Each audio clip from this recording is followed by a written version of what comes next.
It's 2007.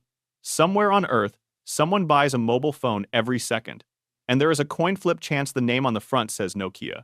This is the biggest phone maker the world has ever seen. It sells more phones than any company alive. 4 out of every 10 phones sold on the planet come from this one brand, a company headquartered in a cold country of forests and frozen lakes. Its brand is worth tens of billions of dollars. Its logo glows on shop signs from Helsinki to Nairobi to Jakarta, and in just 6 short years, it will sell its entire phone business for parts. This is the story of how the king of mobile forgot how to be a king. This is why Nokia failed. To understand the fall, you have to understand how strange the rise was. Nokia did not start in phones. It did not start in electronics at all. It started in 1865 as a humble paper mill on a river in Finland. The name Nokia comes from a small Finnish town on the banks of the Nokianvirta River. For its first 100 years, Nokia made paper, then rubber boots, then car tires, then electrical cables. If you needed rubber galoshes or a gas mask, Nokia was your brand. In 1967, 3 businesses merged into one: a rubber works, a cable works, and the old paper company. That unlikely marriage created the industrial giant we would come to know. This was an old company, quietly making things you stepped in or plugged in. Then, in the 1980s and 90s, Finland made a bold bet. The company sold off the boots and the cables, and pushed everything into one new idea: the mobile telephone. The bet was genius. In 1992, a new leader took charge and pointed the entire company at mobile phones. That same year, Nokia released one of the first mass-produced digital mobile phones. Its famous ringtone, borrowed from a classical guitar piece, became one of the most heard sounds on Earth. The timing was perfect. In 1998, Nokia passed Motorola to become the best-selling phone brand on Earth, and it stayed on top for 14 straight years. Think about that. 14 years as number one. Nokia made the phones that taught the world to text. Think of how many photos, messages, and calls passed through those little screens. For a whole generation, a first phone was almost always a Nokia. The Nokia 3310 became a legend, a small brick that survived drops, floors, and years of abuse. Its battery lasted for days. It had a simple game about a snake that ate itself. People did not just own their Nokias. They trusted them. The company owned nearly 40% of the entire global market. At its peak, it sold one model that became, for a while, the best-selling electronic device in human history. The Nokia 1100, a plain handset built for developing markets, sold around 250 million units. It remains one of the best-selling electronic products ever made. In the early 2000s, Nokia was selling well over 100 million phones every single year. Whole factories across Finland and Asia ran flat out to keep up with the demand. By the year 2000, the company had become the pride of an entire nation. At one point, it made up a huge share of Finland's exports and its stock market value. At its height, the brand ranked among the most valuable in the entire world. Shops could often not keep the most popular models on their shelves. That is what makes the collapse so hard to believe. So how do you fall from a throne like that? Slowly, and then all at once. Here is the uncomfortable truth. Nokia saw the future. It saw it early. Reportedly, Nokia engineers had built working touchscreen prototypes years before the iPhone appeared. Inside the company, teams had even explored an internet-connected tablet. They had sketched the smartphone before the world had a word for it. Nokia even showed early touch devices and tablet ideas at industry events. But those bold projects were quietly shelved before they could ever ship. Its research labs were among the most advanced in the entire mobile industry. They filed thousands of patents that rivals would later pay to use. The technology was there, the talent was there, the money was there. So, the raw ingredients of victory were all sitting inside the building. What was missing was the will to bet the company on its own idea one more time. What Nokia lacked was not invention, but the courage to cannibalize itself.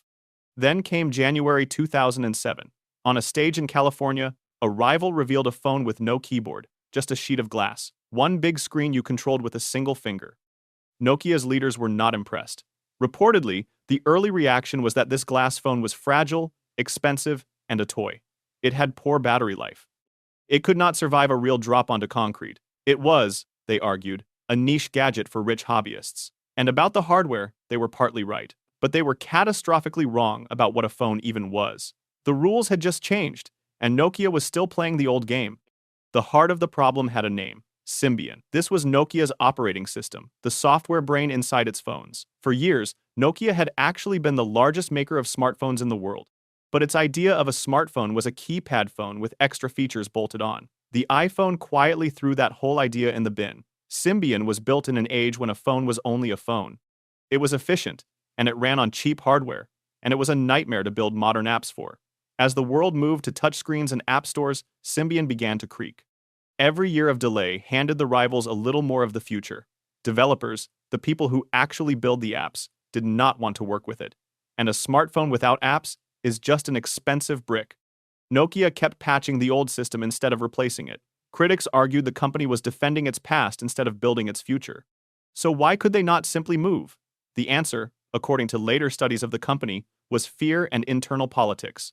Nokia had grown enormous, and enormous companies grow thick layers. Different teams fought each other over budgets and turf. Reportedly, some managers were afraid to carry bad news upward, so the people at the very top kept hearing that everything was fine, long after it clearly was not. Meetings reportedly ended in agreement, and then almost nothing actually changed. Studies later described a climate where short-term targets crowded out long-term vision. The people with the boldest ideas often had the least power to act on them. Engineers who wanted to leap ahead were told to protect the products still making money today. Success had made the company slow. It had made it comfortable. And comfort, in technology, is often the beginning of the end. While Nokia hesitated, the ground shifted twice. First, the iPhone showed people what a smartphone could feel like. Then, a free operating system called Android arrived. Other manufacturers grabbed it and built their own touchscreen phones.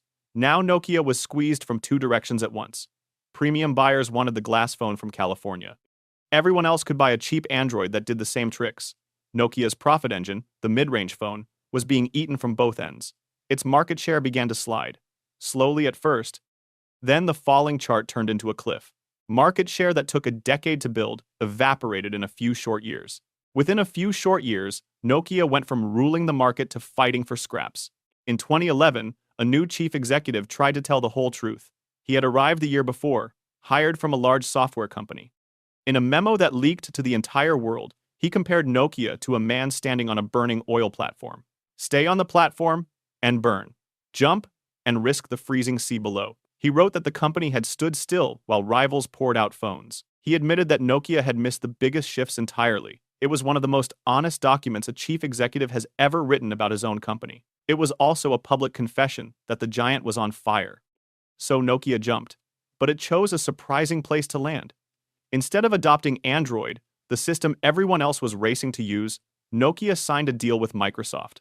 It bet its entire future on Windows Phone. The alliance meant abandoning Nokia's own software plans almost overnight. The company poured huge resources into the partnership and the marketing behind it.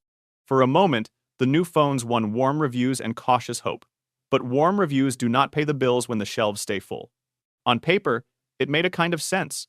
Two old giants teaming up against the newcomers. Nokia even had its own touchscreen system called MeeGo and a sleek phone called the N9. Reviewers praised the design, but the company had already committed to Windows Phone. In reality, Windows Phone arrived late, and it had almost no apps. Nokia also ran its own app shop called Ovi, but it never matched the rival stores. Buyers had already fallen in love with the other two systems. Critics later argued that Nokia had strapped itself to a third platform in a two-horse race. The Windows phones that Nokia built were, by many accounts, genuinely beautiful. Beautiful and ignored.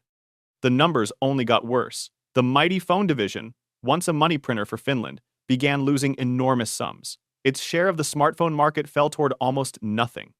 Quarter after quarter, the losses only piled higher. Eventually, the board decided the bleeding simply had to stop, and in 2013, the unthinkable was announced. Nokia agreed to sell its handset business, the very thing that made it famous, to Microsoft. The purchase price ran into the billions, a fraction of what the brand was once worth. The deal closed in 2014. When the deal was signed, tens of thousands of Nokia phone workers were transferred to the new owner. A generation of engineering talent scattered across Finland. The brand that had sold more phones than anyone in history walked away from the phone. A few years later, the new owner wrote down almost the entire value of that purchase. The phones that once conquered the world were quietly discontinued. So why did Nokia really fail? It was not one single mistake. It was a pattern. Nokia was not beaten because it was blind. It was beaten because it could see the future and chose not to walk toward it. It had the prototypes, and it buried them. It had the engineers, and it overruled them. It confused being the biggest with being the safest. It defended a software system it should have killed. And when it moved too late and in the wrong direction. The lesson is brutal and simple. In technology, your greatest strength can quietly become the anchor that drowns you. Being loved by customers was never Nokia's real problem. Being willing to abandon what those customers already loved was the problem. The fall of Nokia became a case study taught in business schools around the world. It is remembered not as a tale of stupidity, but of comfort and inertia. A reminder that standing still is the same as falling behind. But here is the twist most people miss. Nokia did not actually die. The phones died. The company lived. Because behind the famous handsets, Nokia had always built something far less glamorous. It built the giant network equipment that carries calls and data behind the scenes. After the sale, the company doubled down on that network business. It later bought a major rival's network arm to grow even bigger in the field. It sold the phones, kept the networks, and became one of the biggest telecom infrastructure companies in the world. Today, the Nokia name still rides on other people's phones under license. Even the beloved 3310 was later reborn as a modern tribute handset. While the real Nokia builds the invisible pipes of the internet, the empire of the handset fell. The company that made it survived, humbled, smaller, and still alive. And that is the strange, honest ending of Nokia. Not a death, a fall. A giant that forgot the one rule of technology: adapt or become a legend on a shelf. This was why Nokia failed.